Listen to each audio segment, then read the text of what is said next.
Okay, hello and welcome to the fifth in the Effective Writing Center series of workshops. I'm Dan Gallagher, Director of the Effective Writing Center. Today's workshop is titled The Writing Process, Pathway to Effective Essays, and is being presented by Mo Bishop and Laura Deffley. Mo Bishop is a UMUC graduate with a BA in journalism. There she won the UMUC President's Award for Writing 2 years running. She has been an EWC advisor since 2010. Mo earned a graduate certificate in rhetoric and composition at Indiana East University, where she is working on her master's degree in English. Laura Deffley received a BA in English from the University of Illinois at Urbana-Champaign, where she studied literature, psychology, and gender studies, and an MA from the University of Maryland at College Park. She has worked at both of her alma maters, as well as at New York University, and has been an online writing advisor for the Effective Writing Center at UMUC since 2008. The Q&A app has been added to this Hangout. If you currently see the Showcase view, you should be able to select Q&A instead, either at the top of your screen or in the menu on the left. Please feel free to type questions during the workshop, and we will allow time for responses throughout. This workshop will be archived for future viewing in the Effective Writing Center's Google Plus community. And now, to begin tonight's workshop, I will turn it over to Mo and Laura. Thank you, Dan.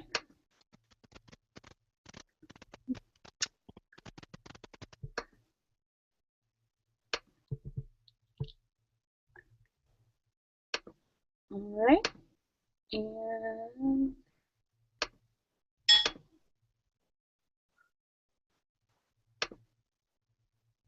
all right. Can everybody see the slides? Yes. Okay. Great. All right. Thank you, Dan, for that wonderful introduction. Mo and I are excited to demystify the writing process for students today. We have broken the writing process down into 5 easy steps: pre-writing, researching, drafting, revising, and proofreading. I will be beginning by discussing the first step, pre-writing. Pre-writing is the process of getting your main thoughts and ideas down on paper. You do not have to be formal at this stage of the process. The only important thing is that you can read your notes to help you stay on track. In this stage, you want to think about what your purpose is, your scope, your audience, and your strategy. Purpose. There are many different things and ways to approach pre-writing. However, it helps to know, what is my purpose? What is the ultimate goal for writing what you're writing? Obviously, you want to get a good grade, but to do that, what do you need to communicate? Once you determine your purpose in a word or phrase or several sentences, you can begin to consider the scope of what you're doing. Scope. What will you include? What will you exclude? Essentially, what are the boundaries of the topic? Usually, instructors provide limiters for you, like page counts or word limits. Thus, you have to consider what can be reasonably discussed within the limits. Being as specific as you can will help to narrow the scope of the project. Audience. You want to start thinking about who your audience is. It is not solely your instructor, even though that person will be assessing your work for the course. Who are you talking to in this paper? To get the creative juices working at this stage, you can employ a whole host of techniques. Jot down everything that comes to mind about the topic. You don't have to keep everything. Discuss the topic with a friend. How would you explain your topic and point of view to a friend? What did he or she ask or want to know based on your summary? Elevator pitch. How would you explain the topic to a stranger in a 2-minute elevator ride? This is a popular technique when preparing for job interviews that can work during the pre-writing process as well. How would you talk about the topic if you were being interviewed on television? What sound bites would you want the audience to take away? Imagine you had to teach the topic to your classmates. What would you want to make sure they understood and learned?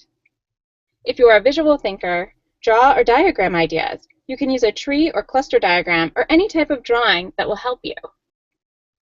Stuck? Unsure what questions to ask yourself or others? Use online resources. Websites like Purdue OWL have lists of questions adapted from writing resource guides to help you probe into topics. Strategy. How are you going to achieve your purpose? What will be the best way to communicate your purpose? If you are writing a research paper, one of the best ways to persuade your reader of the credibility of your argument is to cite research. Please consider what questions you want to answer with your research. For instance, do you want to find statistics about a particular event or phenomenon, or convince your reader of your point? You may need to write down what you think you would like to prove or what you would like to investigate in your research. In fact, research is so important that Mo is going to be going in depth into the topic right now. Thanks, Laura. Wouldn't it be great if we could press a key on our laptop or iPad and magically be connected to the appropriate research? Frankly, sometimes it takes longer to complete research than it does to write your paper. But using effective sources gives an essay a strong backbone. So, putting time into your research will produce positive results. The definition of research is the process of finding, evaluating, and using information on a given subject. With this in mind, you should begin by assessing what you need to fulfill the assignment directions in regard to accepted sources. Next, conduct an exhaustive search in all databases that will offer credible sources with info that will shed light on your topic. Then, determine source credibility. And to ensure academic integrity, keep copious notes on the sources you have found. First, assess what you need. Not only do you need a source to back up your point or develop your topic, your professor may have specific directions regarding sources. Start by creating a document for research notes and copy and paste those particular directions from your professor at the top of the page. For example, the topic might be working with millennials, and your professor requires 2 scholarly sources and 1 credible internet source. Write that down too. Now you know the minimum of sources and the types you need. Remember, you can always use more sources than the required number. Sometimes your professor may have other requirements, such as using quantitative data, statistics, or maybe primary resources. Make sure to go through the directions carefully. If you discovered your topic in the pre-writing process, you are ready to begin researching. But sometimes you cannot find sufficient sources that focus on your topic of choice. Or if you haven't really embraced a topic, asking a question may lead you to an answer and a good topic. Finally, research itself can inspire you to want to write about a subject or a point of view. The key is, as Nike says, just do it. So take the first step and start the research process. Here are 4 research paths that will help you on your quest. The UMUC library is a great place to begin. Use the library's OneSearch tool. It is easy and quick. Remember, the more specific your keywords, the more you will narrow down sources. For example, I keyworded working with millennials, and I checked off scholarly journals only. I got 40 hits. You can also use the Boolean search, which produces great results. On this slide, you'll find a link to an explanation of the Boolean search. Finally, the library encourages questions by email, or you can chat with the librarian online. Remember, if the source isn't available, you can often order it via the library's Document Express. Just fill out the form, and in a few days, you should have your article. Really, the UMUC library should be your first choice for research.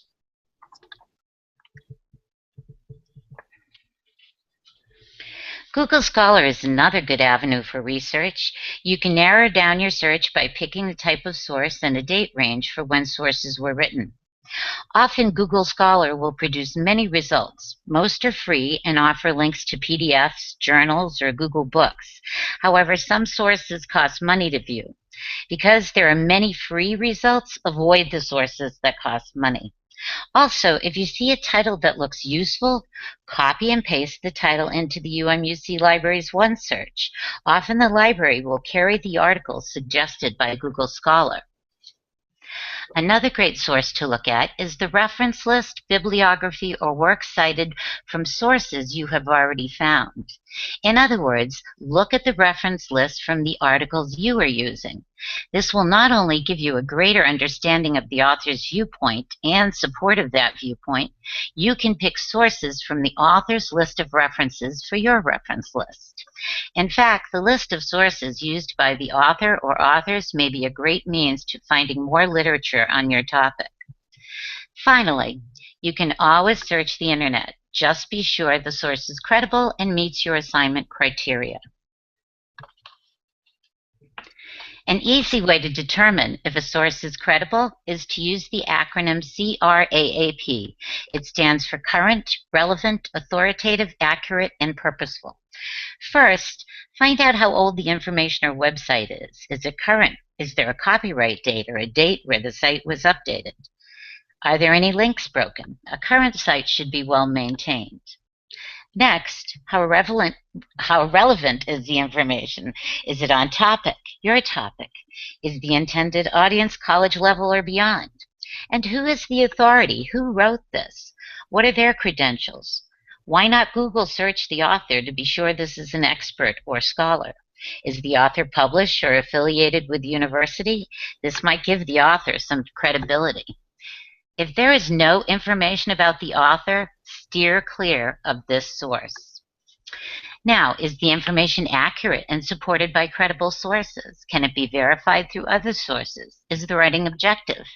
And what about the purpose? Does the author state the purpose of the piece? Is there another agenda, political, religious, ideological, cultural, institutional, or personal? Is there advertising on the website? By asking these questions, you can easily determine if a source is credible. Lastly, be sure to keep notes about your source. By writing a brief summary, highlighting what in the writing is relevant to your essay, and keeping a record of the site's URL, you will save yourself time when writing your essay. By following this research process and tips, you may find that research can be inspiring, a learning opportunity, and will yield some great results. Now, after research, you are ready to write your first draft. Over to you, Miss Laura. Thank you, Mo. So, what do you do with your pre-writing notes and drawings as well as your research notes? It's time to start thinking about your first draft. Before embarking on a draft, it will help to organize your notes into some sort of order. In fact, you might find it helpful to revisit some of the pre-writing techniques we discussed earlier in the presentation to help you start the first draft concerning purpose, scope, and audience. For instance, please consider your purpose in every section. What is your purpose in the introduction? What is your purpose in the first body paragraph? Also, does your audience need to know? And how much does the audience need to know in order for the paper to progress smoothly? If your topic is complicated, it might make sense to discuss some background information before jumping into your argument.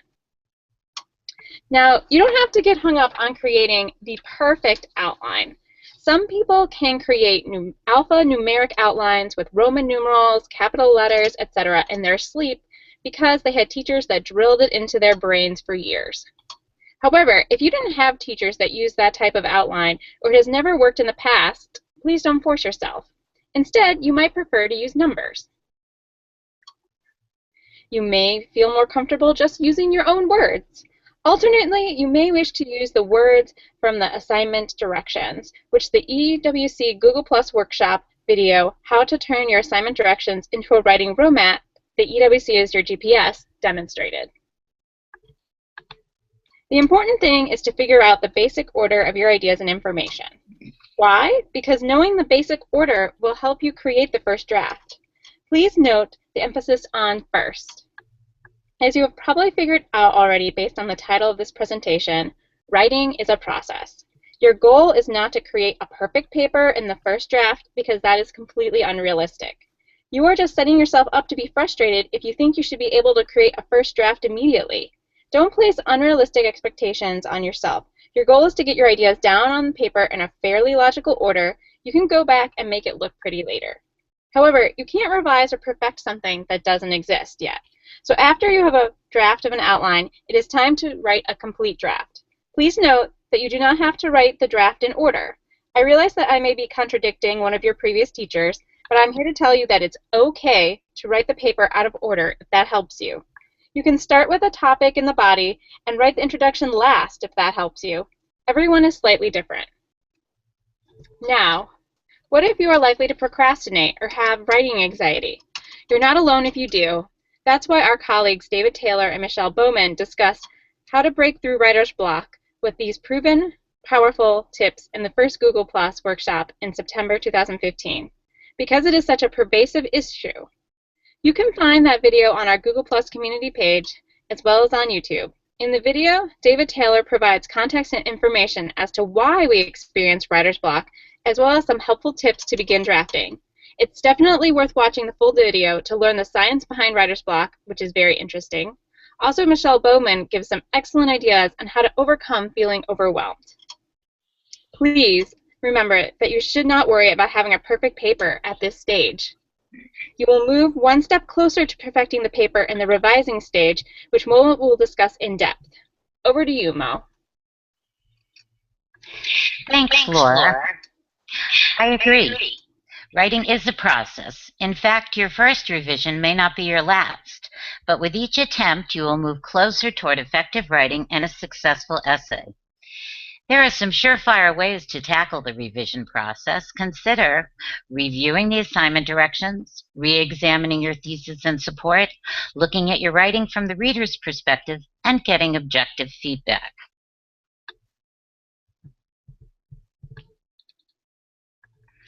Although you have already read the assignment directions, now that you have a draft, you want to be sure you have met all the requirements. Consider printing a hard copy of your draft in order to give you a new perspective. Does your paper seem to address ideas the professor has been discussing in class? Have you strayed off topic? Rereading your assignment directions should verify that you have stayed the course. It's not enough to simply post a strong thesis statement at the end of your introduction. That is a step in the right direction. In the revision process, check to see that throughout your writing you support your thesis. Go through and strengthen any statements that support your thesis, and check to be sure the paragraph topic statements effectively support the thesis as well. So too, the last sentence in a paragraph is a chance to argue your point of view once more. If called for, offer an opposing point of view. Negating the opposing point will likewise strengthen your thesis. While revising, you might consider eliminating anything that, although interesting, does not really support your viewpoint. Lastly, check to be sure you underscore your thesis in the conclusion. This is your last chance to convince the reader that your thesis is valid. Approaching your essay as a reader will give you a new lens when examining your writing. For instance, imagine you are your professor. What do you believe the strengths of your essay are? And what about the weaknesses? How would you grade your paper? Answering these reader-centered questions should be a great tool for revising your writing. If your professor gives you a rubric to follow, it is the best checklist for revising your paper. Go through the rubric and paper carefully. If your professor took the time to create a rubric, it would be very advantageous to take the time to use it. Getting some objective feedback is important. Ask a friend or relative to look over your essay. You can always submit it to the Effective Writing Center. The directions for submitting are on this slide. Email us if you have questions. We are happy to help. What's the next step in the writing process? One of the most important stages. Over to you, Laura. Thanks, Mo. The final step is proofreading. After you are happy with the order of the information in the paper and you are confident that you have fulfilled the instructor's directions, you may begin the proofreading process to perfect your paragraphs and sentences. Obviously, no one or thing is actually perfect, but there are ways to strengthen your draft to avoid losing points. In fact, I, along with another EWC advisor, Kevin Folliard, presented 10 proofreading tricks they don't teach in school for this Google Plus video Hangout series. I'm going to give an overview of our recommendations in that video and why they are important to the writing process. To learn more about each tip, please watch the full video, which can be found on the EWC's Google Plus community page and YouTube.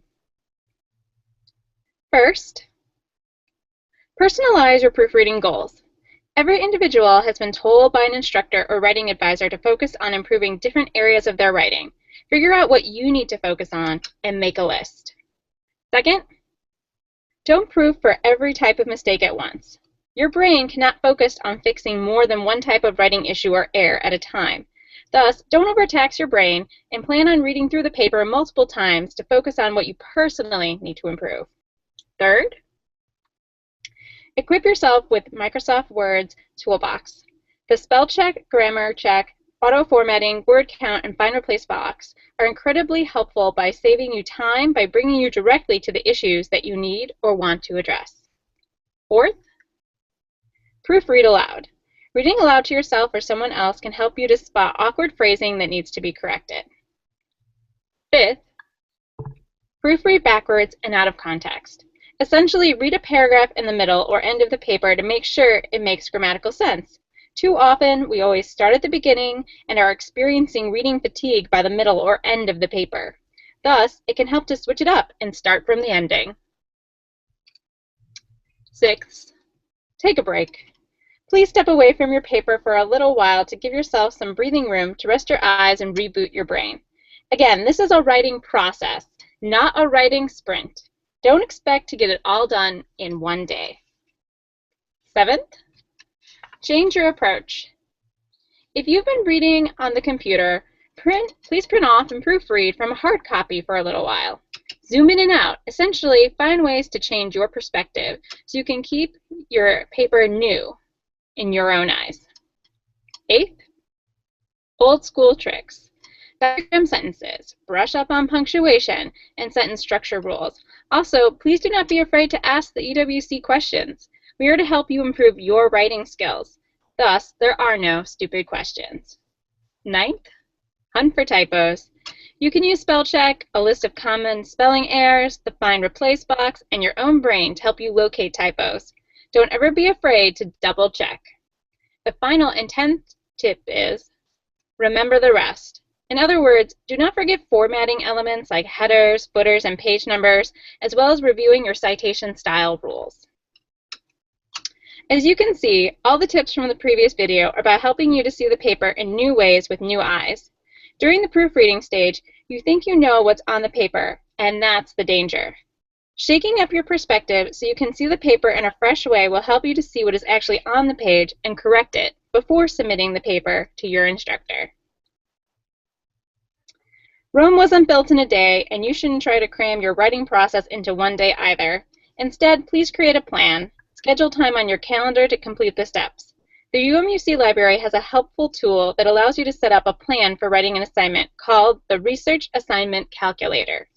Essentially, you type in the date you start working on the assignment and the date the paper is due. Then it gives you an estimate of approximately when you should have certain parts of the research process done. It may or may not work for you. As I said before, everyone is different. However, if you have never tried to schedule writing a paper before, it could be a good place to start. Then, as you learn your own personal style and writing process, you will know how long you need to pre-write, research, draft, revise, and proofread. Thank you so much for attending our presentation. I'm going to show you some of the references in case anyone is curious. And now, does anyone have any questions?